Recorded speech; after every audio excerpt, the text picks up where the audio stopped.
Hello, everybody, and welcome back to Room 619, where we talk about spooky and interesting things that may or may not have happened.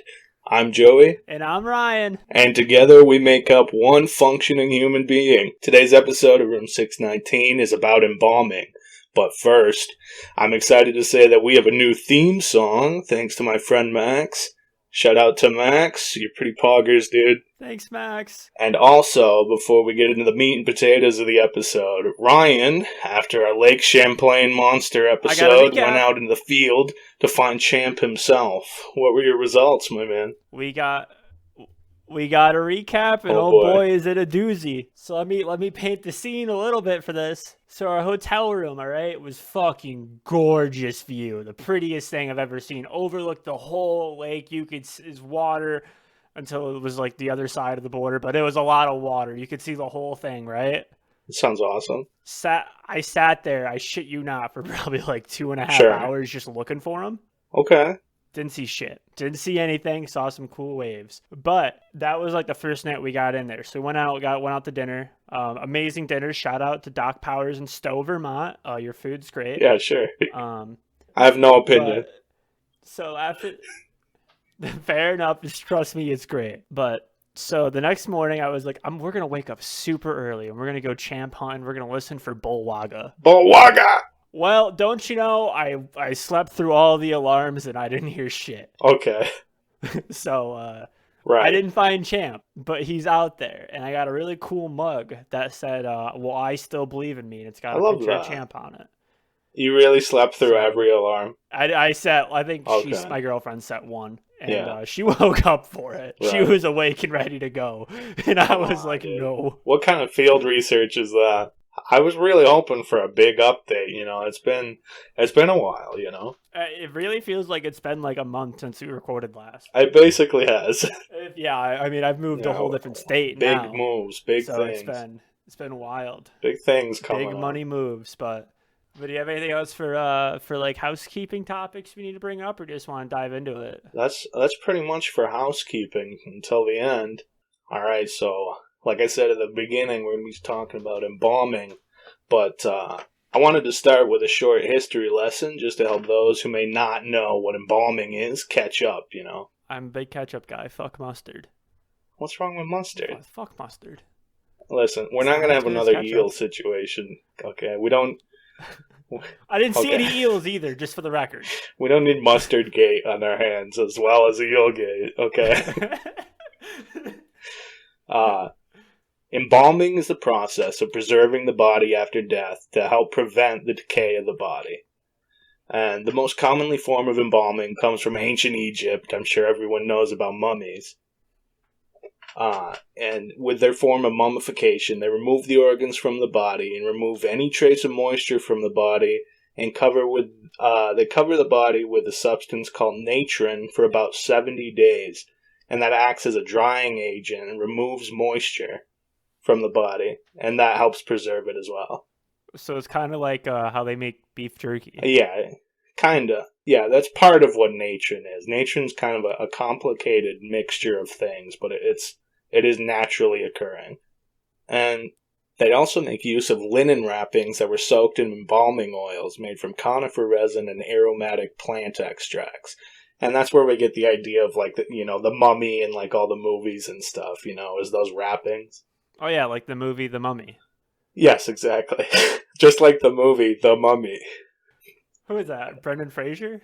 That is Brandon Fraser, dude. Oh, shit. Has he been in it? What, like, other movies does he have? The Mummy 2? Is there a third Mummy? The Mummy 3. Holy shit. He was in George of the Jungle.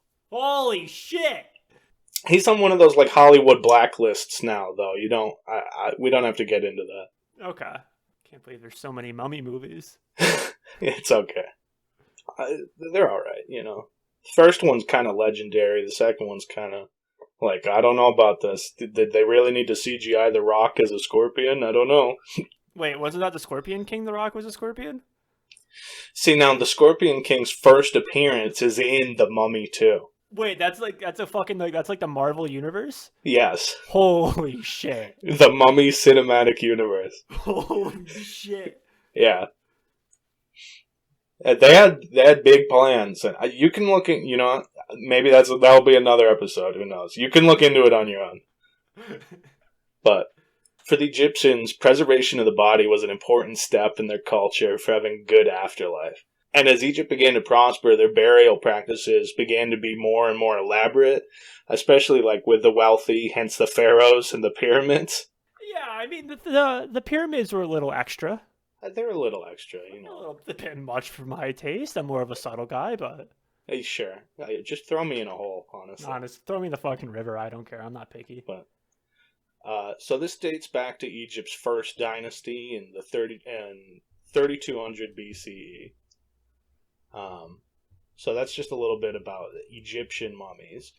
But the first people to ever purposely mummify their dead, as far as we can tell, are the Chinchorro in the Atacama Desert, which is in present-day Chile and Peru, dating back to as early as 5,000 to 6,000 BCE. Holy shit. Yeah, right?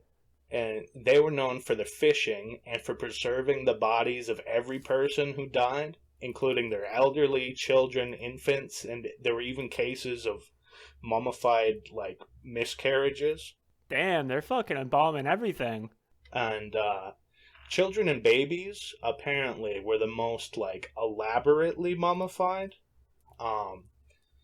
And my thought on that is that it's probably just because it's easier to do something elaborate on something smaller.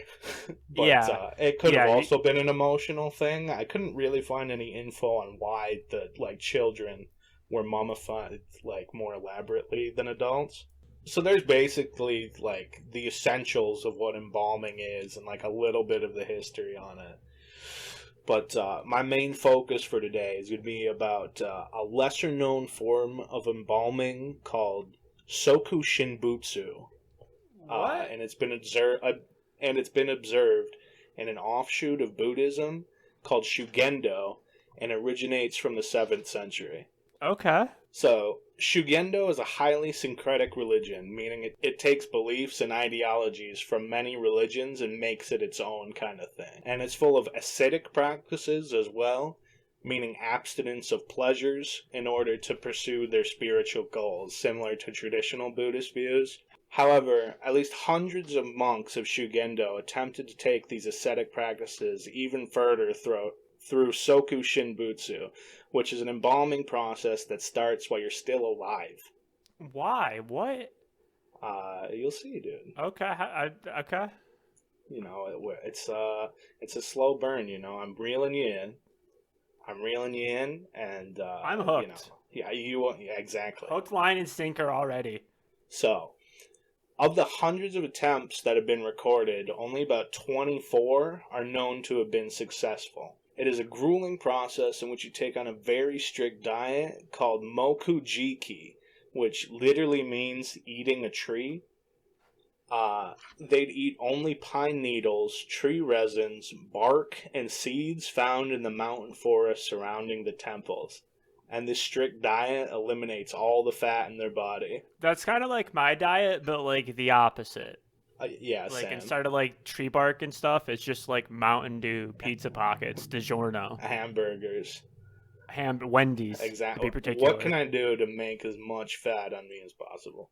Exactly. They would also intermittently fast and increase the amount of fasting and reduce the amount of water they drank as they came closer to death. This combination of starvation and dehydration over time shrinks the organs and dries them, and this obviously is the aid in the preservation process. Dude, how do you think you do on a diet of eating only trees? I was a vegan for a little bit. Yeah. I'd be fine. Right. I'd be fine for a week. Yeah. You like pine nuts? I've had pasta. Yeah.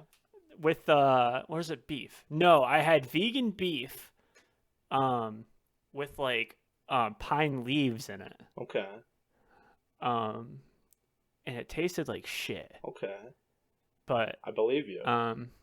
It added a little extra to it because it's kind of like I was eating Christmas but on a taco. I love that.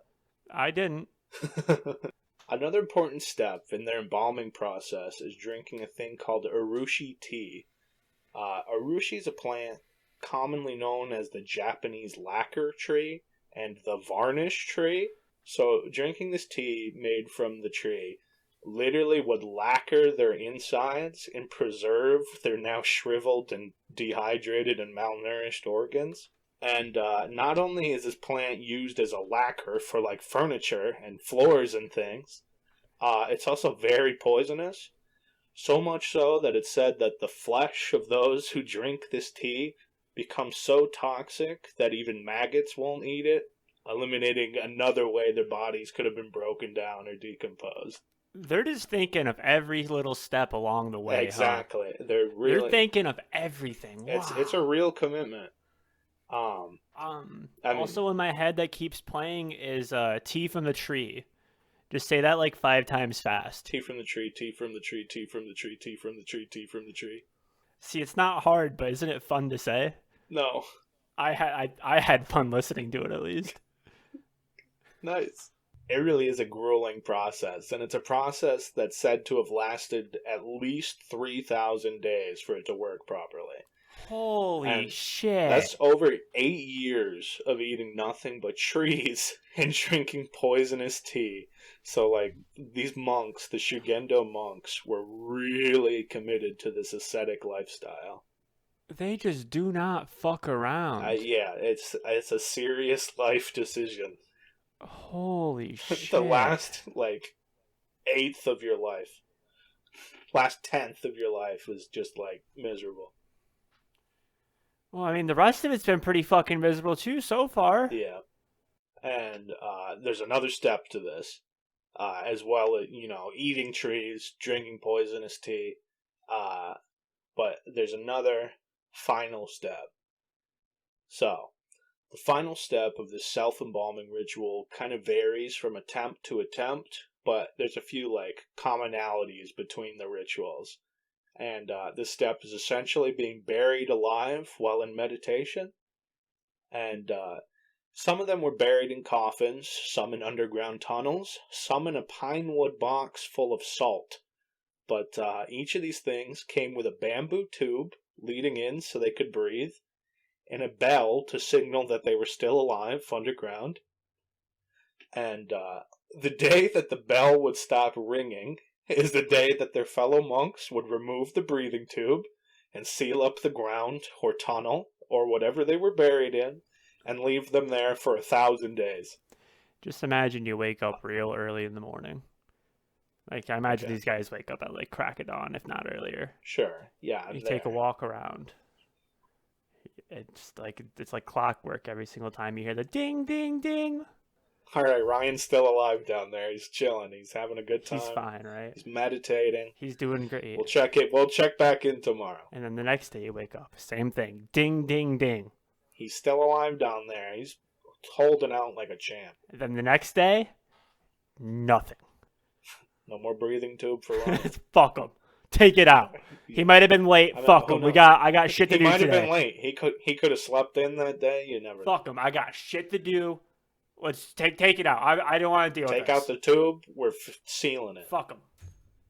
So after those 1,000 days had passed, they would then dig them up, and they'd know whether the body had decayed away or if the embalming had worked. Do you think they had a way to check to see if they pulled the tube a little early? I didn't find anything on that. Because I think that'd be funny. Like on the wall, like if he's in a tunnel, just on the walls, it's carved. Fuck you, Joey. It could have happened. There are literally hundreds of these stories, but like I said, only 24 of them have been found to be successful. Number like 14's pissed. It's it's possible. Yeah, it's possible that number 14 could have been. It could have been the one. This episode's dedicated to number 14. We got you, man. We know. Never forget. So, the many who had failed in proper mummification had an exorcism performed on their remains, and then they were just buried. But those who had succeeded in the ritual self-embalming had achieved their Buddha nature and a greater form of enlightenment. Wait, so what step was like the most failure? The final The step. last step, the breathing tube step. Yeah, it's because if they weren't committed enough to that like diet and drinking the tea, etc., they would still have moisture in their bodies, and their bodies would decay and rot away or be eaten by maggots, etc. Oh, so that I thought it would just fuck up with like they just didn't die. They go to like make sure they're actually dead and everything went okay, and it's just like, oh hi Mark, hey. Yeah, it's not. Yeah, well, 1,000 days pass in between them taking the breathing tube out, and Maybe the diet could have turned them into like a superhuman. They just never die. I guess it's a possibility. So Big Pharma doesn't want you to know. These Sokushinbutsu mummies are taken from their holes in the ground and then dressed in ceremonial robes, and they get displayed somewhere within their temples, and their bodies now forever immortalized in meditation, and they're now, big motivators for future monks to continue on their paths, kind of like they become like a quote-unquote living Buddha statue. Does this still happen? Because, no, it doesn't happen. Spoiler, in I believe 1829, the then current emperor bans this totally. What a fucking buzzkill. Well, they ban this, and they ban like many other forms of ritual suicide, and yeah. Damn. Let's bring it back. I don't want to do it. You don't want. I don't want to do it. I don't want to do it, but I want other people to have the option to do it. Yeah, exactly. Right. I mean, what are the eventually we're going to run out of stuff for anthropologists to do, just saying. Yep. If we don't start mummifying people now, what are anthropologists going to do in like 100 years? Like, yeah, are they going to like look through our computers? Become even more useless to society? Holy shit, that's a fucking shot and a half. Oh my god. You know who you are. You know who you are. The other secret member of room 619 is crying right now. Moving on. The whole reason I became interested in this topic is because of this story I heard about a particular monk at like 3 a.m. on the Discovery Channel. That's the best time to watch that. Yes. There's this guy, and he was named Tsunada Tetsu. Goes by Tetsu. And he was born in 1768 to a poor farmer family, although his ancestors were samurai, apparently. His parents named him Tetsu, which means iron in English, and hopes that he'd become strong, and strong he became. That's badass. Because when he turns 25, he has a disagreement with two samurai. And what the disagreement was about is debated between like one of two stories. One story saying that the samurai were drunkards and were shirking their duties of like flood control for crops in the area. And the samurai attacked Tetsu, enraged because he calls them out on this. And Tetsu defends himself and kills both samurai with a fire hook. Yeah? The thing you use to just like stoke fires, move the firewood around. Okay, go off. But the second story, and the more widely believed story, was that the disagreement was over Tetsu falling in love with a prostitute, and the samurai again in this story attack him, but in this story he kills them both with just his fists. I think I want to believe the second one. So, like, basically, either way, this guy's cold as hell. Right? I definitely believe in the second one more. That just sounds cooler, like killing with his bare fucking fist. And for whatever reason, that's the more widely believed story. It's cooler. It is cooler. It is way cooler. Let's reenact them real quick, right? Okay. I'll be Tetsu in the first story. All right. Hey, asshole! Hey, fucker! Boy. Yep. I don't know if it's too much flooding or not enough flooding, but you're fucking up over there. Hey, I don't like when you say that. Fuck I'm you. attacking you. And then like he just kills him, that's still Oh, pretty I'm cool. dead. That's still pretty Yep. cool. Yep, that's still pretty good. Hello, my this is the other option, the cooler one. Yep. Hello, my prostitute lover. I love you. This is great. We're Wait, in hold love. on. I am a samurai, and I say you cannot be in love with a prostitute. That's messed up.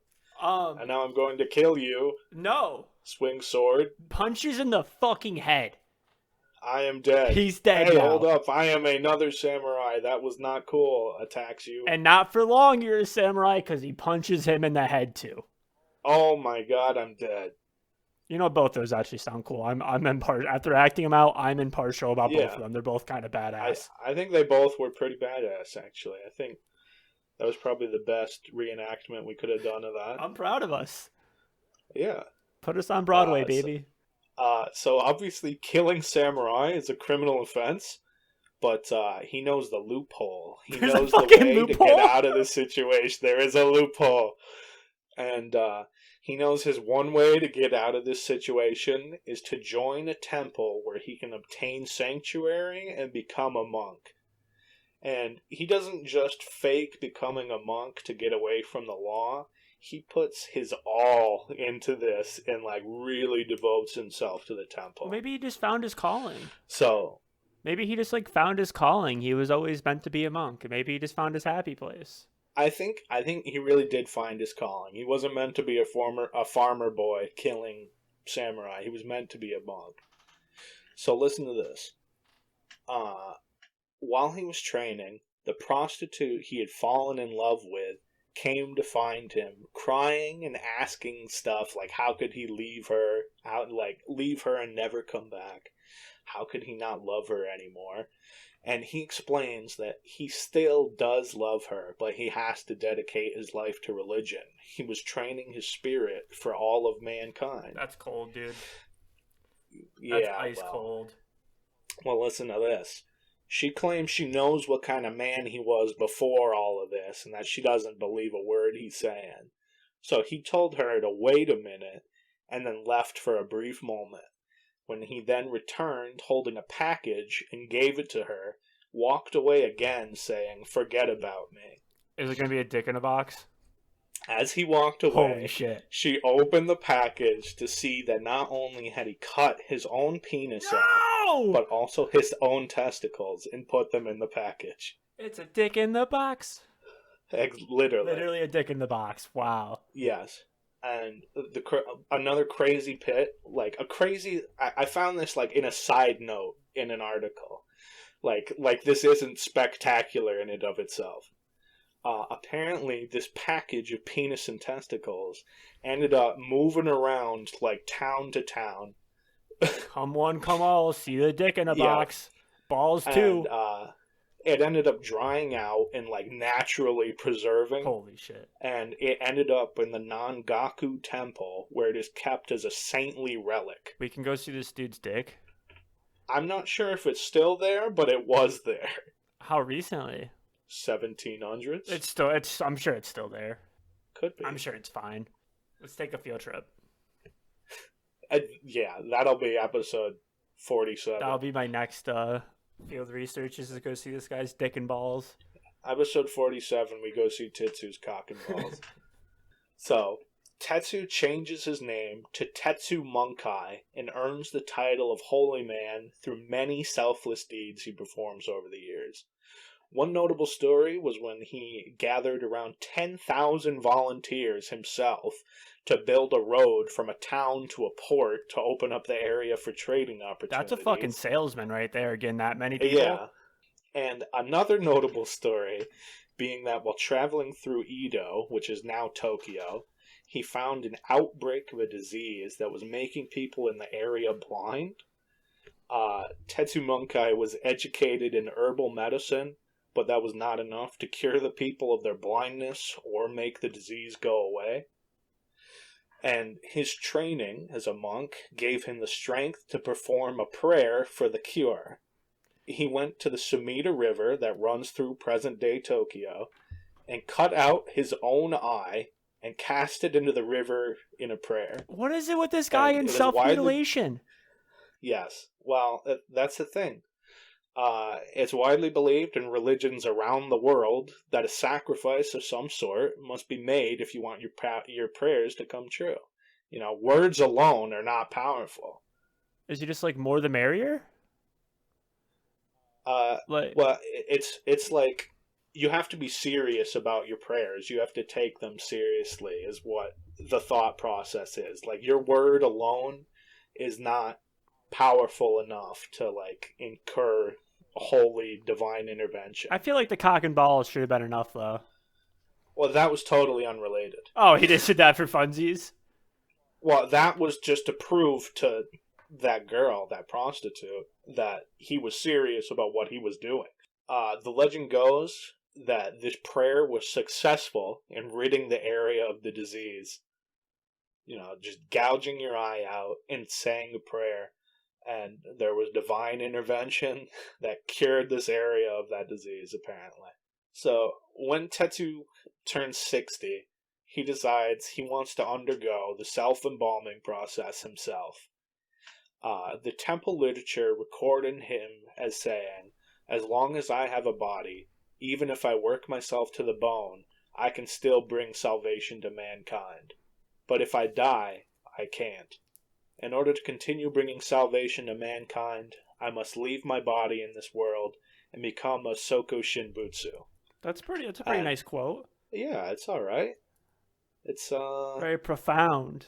Yeah, it is kind of profound, but it also, to me, it has like an air of like cockiness. Like, I am the one to bring salvation to mankind. I am your savior. Yeah. So 2 years pass, and he's been he's been eating trees, he's been drinking tea, and decides he's ready to be buried alive. So a coffin's placed in the ground, he climbs in with his prayer beads in one hand and a bell in the other, and they seal him in there while he was in his meditative posture, and his final words were, "To all those who prayed for me, I won't let you down." Wow.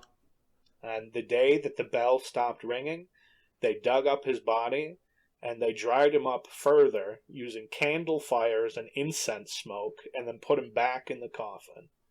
And 3 years later, they dig him up again, and the mummification was successful, and he became enshrined in the Churin Temple, where he remains to this day. Holy shit. Can you send me a picture of him? So there aren't very good pictures of him. Because, I imagine you're not allowed to take photos. Well, it's less that you're not allowed to take photos and more that he's in a glass case in a temple that has no lights and it's dark. And the descriptions people give of him aren't very nice. Like, he's kind of turned like a brownish black, and like you can actually see that one of his eyes is missing. There's just like a hole. But the other eye is, there's just like a mound of flesh. So you can see that he actually, like, that story, I mean, whether or not the disease that's how he lost his went away, he did actually lose an eye somehow or another. Huh. But if you want to see him, you could look him up, but there's not really any nice pictures of him. It's just kind of the nature of it. But that's just about all I got on that.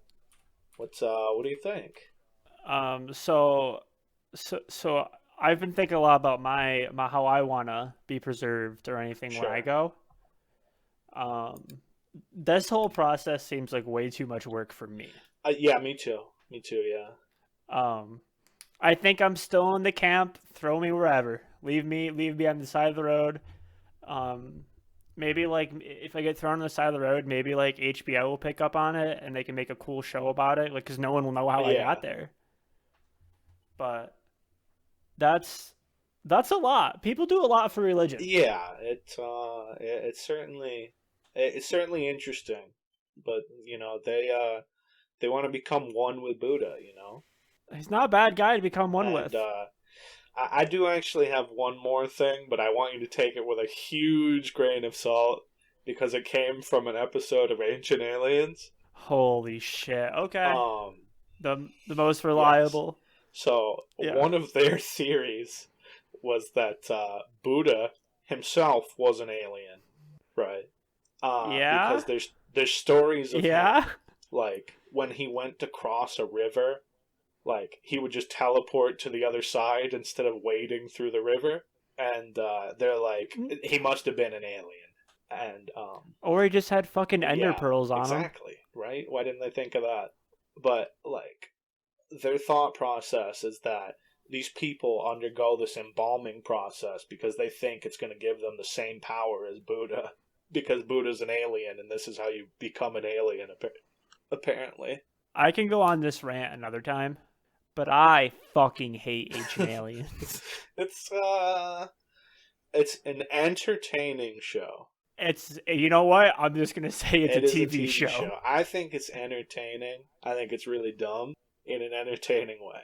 But I think there are moments where it's kind of like, hold on a second, and then you do like even like a microfiber of research, and you're like, oh, that's it. Okay, you just Google Google it real fast. And it's like, okay, never like, mind. am I crazy? Is this Ancient Alien episode like really hitting all of a sudden?